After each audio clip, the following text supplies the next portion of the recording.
Joey De Leon dedma sa ginagawang investigasyon ng MTRCB sa kanyang lubid joke sa EAT.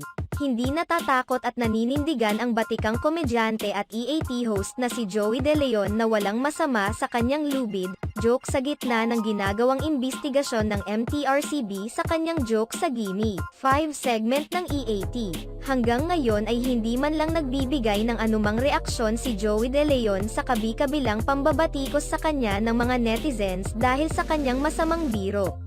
Ayon naman sa ilang mga netizens na talagang walang pagsisisi at hindi tinitingnan ni Joey De Leon na mali ang kanyang pahayag dahil hindi man lang ito humingi ng paumanhin at ipinaliwanag ng maayos ang kanyang joke.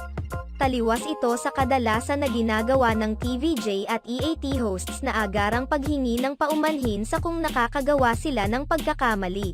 Sa kabilang banda, patuloy naman ang investigasyon ng MTRCB sa naging pahayag ni Joey De Leon kung kinakailangan na ba nila itong aksyonan at ipatawag na naman ang kanilang production company. Samantala, patuloy naman ang pag-alma ngayon ng mga netizens dahil nahahalata na umano nila na tila pinapanigan ng MTRCB ang EAT dahil sa kasalukuyang MTRCB chairperson Lala Soto na anak ng EAT host na si Tito Soto.